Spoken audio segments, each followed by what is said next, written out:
Hi, everyone. Welcome to our first Lunch and Learn series here with the Concert for a Cause team.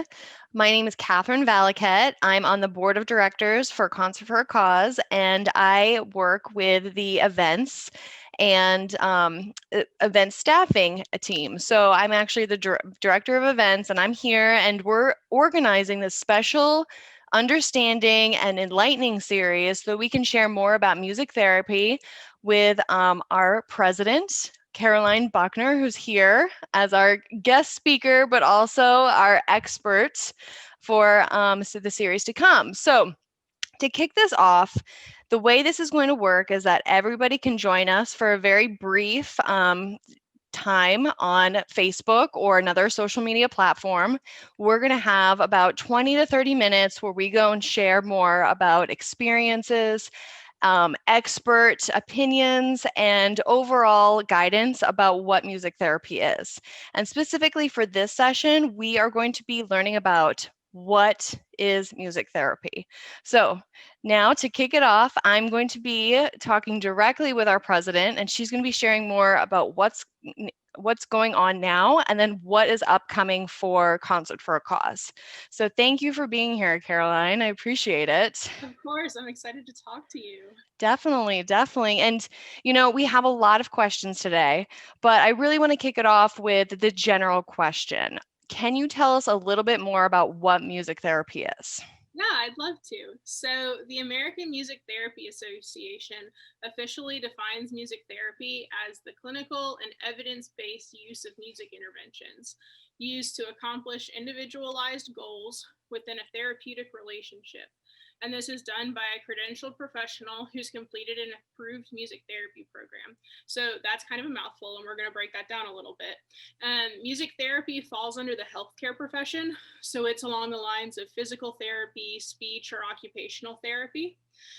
Board certified music therapists establish a therapeutic relationship using music to work on goals such as physical, cognitive, emotional, and social needs based on the individual client.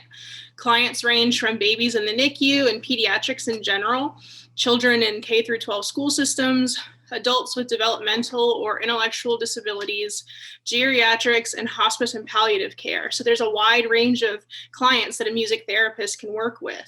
Some of these interventions that they use in this therapeutic setting include singing, creative, and moving or listening to music. Wow, so it really is very broad, different types of audiences and different types of ways to go and use this to make the most out of it. So, can you tell us a little bit more? What does it take to be a music therapist? To be a music therapist, you must be a board certified. And in some states like Georgia, you must also be licensed. Music therapists must have a bachelor's degree or higher in music therapy from a university that's accredited by the American Music Therapy Association. So here in Georgia, we have two schools that offer that, the University of Georgia and Georgia College and State University down in Milledgeville. Music therapists must also complete a 1,200-hour supervised internship before their graduation. After graduation, when they receive their degree, they have to take a certification exam to receive their credentials from the Certification Board for Music Therapists. This must be done before they're legally allowed to practice. Okay, so there's a lot of training that goes into being a music therapist. Wow.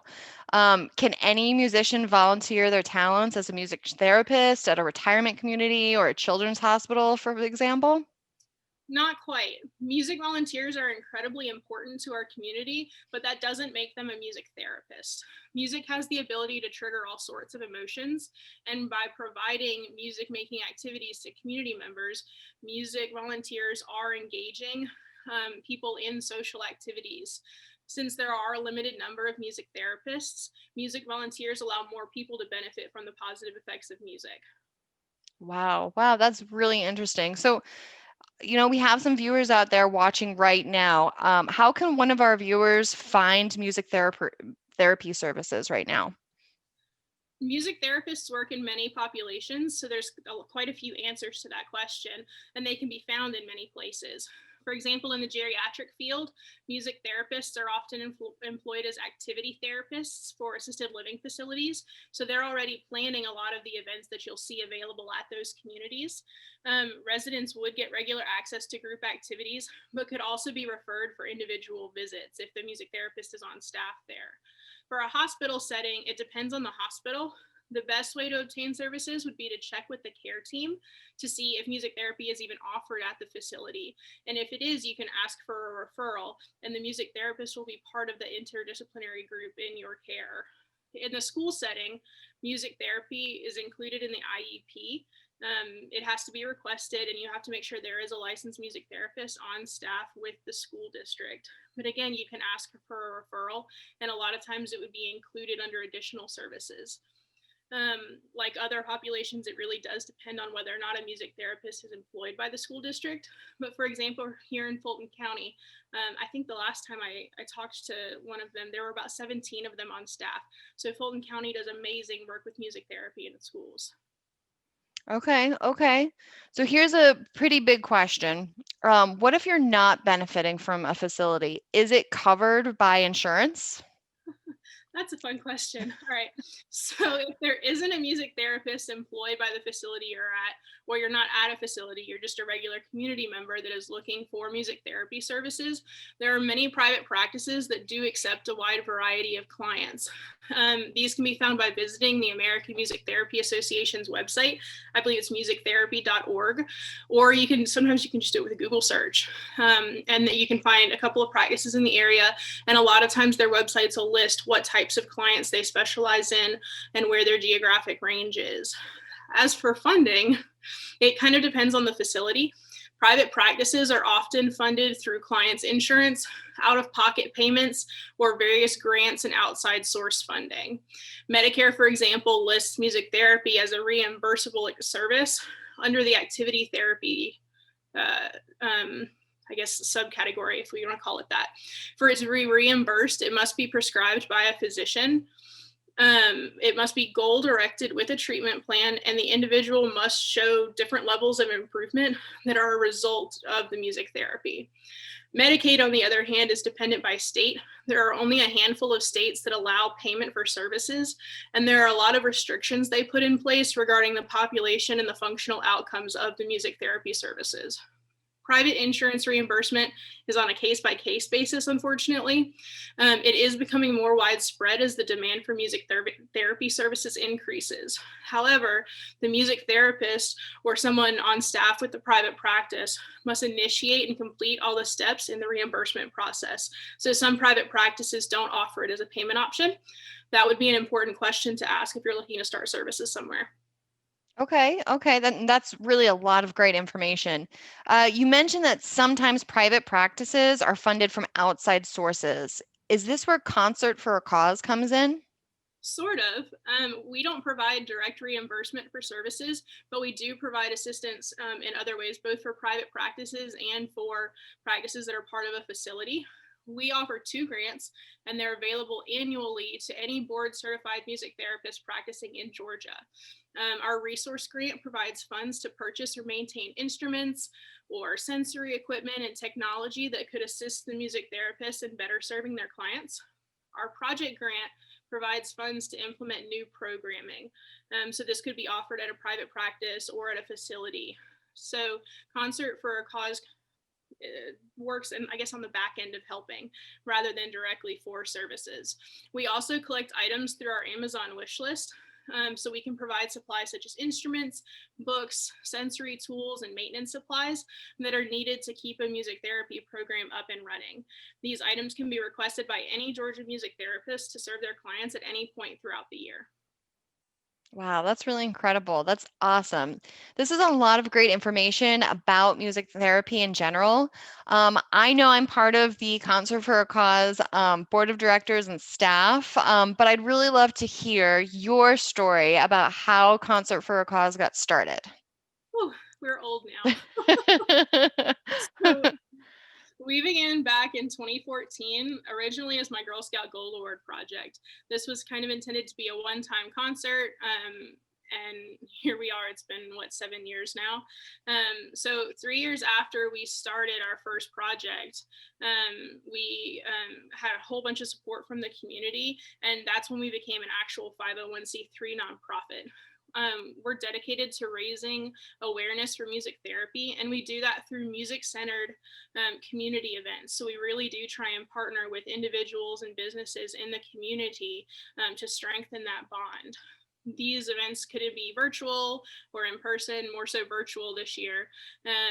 And they feature musicians across the country, community volunteer initiatives, and educational events that advocate the importance of music therapy, because many people in our community still don't know what music therapy is, even with how prevalent it is here in North Atlanta.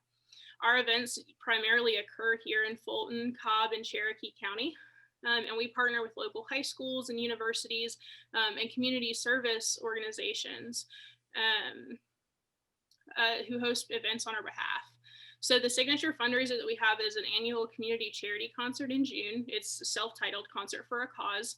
And it also has a silent auction that goes with it, where sponsors and volunteers are recognized, and we present our grants to the recipients there. The concert features a demonstration by one of our music therapist partners, as well as performances by some of their clients, which is a very cool experience to be able to offer the people that support us all year. Our very first Concert for a Cause was a one-time concert in Roswell, and it featured local musicians and music students from the high schools. The proceeds from the ticket sales and the donations funded a project at Children's Healthcare of Atlanta. We worked with music therapists at CHOA to learn how music therapists serve different clients throughout the hospital and identify how we could support them better with their program, specifically with the critical intensive rehabilitation unit. We purchased mountable Bluetooth CD players for them so that each room had one available to the patient in that room. We also provided music bags that had iTunes gift cards and headphones so that they could better use music outside of the music therapist actually being part of their care. So it was a way to increase the availability of music, essentially. We continued to donate exclusively to CHOA for a few more years before starting to offer these grant opportunities for other partners. Wow. Really amazing. Really amazing. A lot going on here. Could you tell us a little bit more about how someone could get involved with Concert for a Cause? Of course. So we're always looking for people who are willing to donate their time and talents, whether that be musical talents, business skills, or simply just being excited to meet new people. We're always looking for essentially ambassadors to talk about us, essentially, and to get more people excited about our organization. And we couldn't exist without our amazing volunteer base. Anytime we need anything, we can shoot out an email and there's someone that knows that skill. For example, we needed help with our website multiple times, and there's always someone willing who has that background to help us out with something. And it takes minutes, maybe an hour each time. And it's great to have that base to reach for. And so regardless of what your skill set is, we have an amazing volunteer coordinator who works to identify how each person can contribute their skills, either in person for our events or behind the scenes to keep us up and running. Both are equally important, especially as we're going virtual with a lot of things this year. If you don't have spare time, there are other ways to help. For example, we're always looking for business partners for either monetary or in-kind sponsorships, or who can offer networking opportunities for our organization.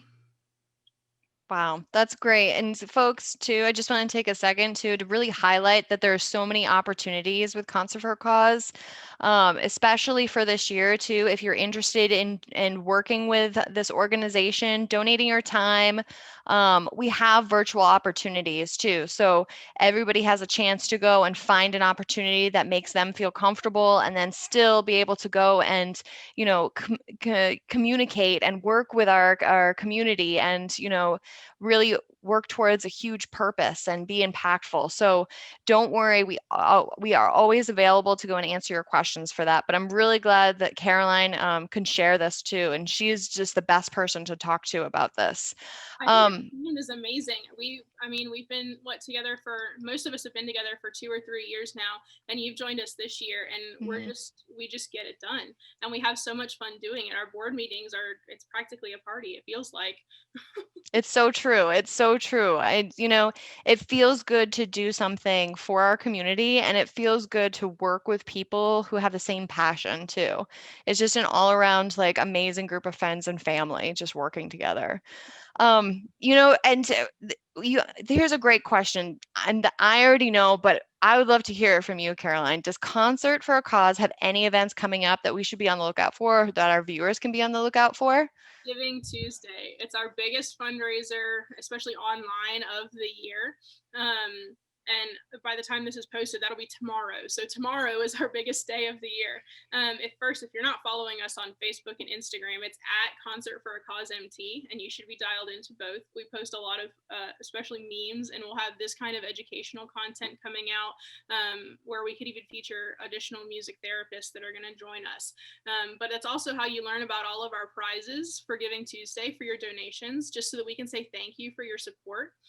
So, for example, for every $10 or $10 increment, you'll be entered to win a gift card for dinner for two to one of our restaurant partners. For $25, you'll get a song dedication from one of our music therapy volunteers. And this is my favorite thing we have ever offered so far. And I'm totally going to talk them into doing this again. So you get to give them 3 songs to pick from, and they'll record themselves playing the song with like a personalized message for you to thank you for your support of us. And it's by one of our music therapists.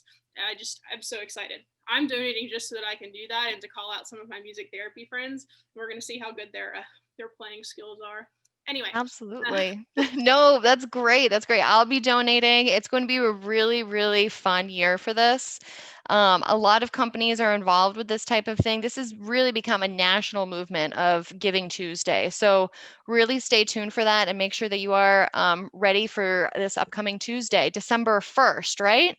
Yeah, and we missed one, so or I missed one, I guess. So for our $50 donation, it's our highest prize tier. We actually have an official NFL autographed photo of Matt Ryan. So for all of you Atlanta Falcons fans, I'm sorry your game didn't really go well last weekend, but that's okay. You can have this really awesome photo, and it's over there somewhere, but I'm not going to grab it right now. So for every $50, you get entered in for this raffle as well. And all of these we'll do it's a really cool like color wheel prize thing. We'll do those live on Friday to announce all of these winners. I love that. I love that. That's amazing. That is the grand prize. Huge. Pretty cool. So this is great. Now, do you have anything else you want to add, Caroline? I think this has been really great information. I don't think so. I'm excited to get our Lunch and Learn series started. We're going to cover so many different topics, and we'll have people that specialize in various populations come in and join us to tell you a little bit more about it. And I think it'll be a great way to interact with you guys and to get us a little more involved with our organization.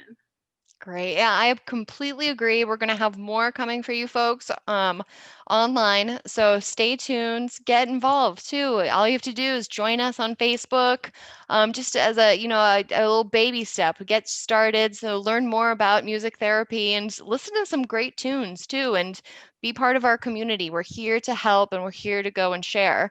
So if you have any questions, please feel free to reach out to us on our social media platforms, or you can reach out directly on our website at concertforacause.org.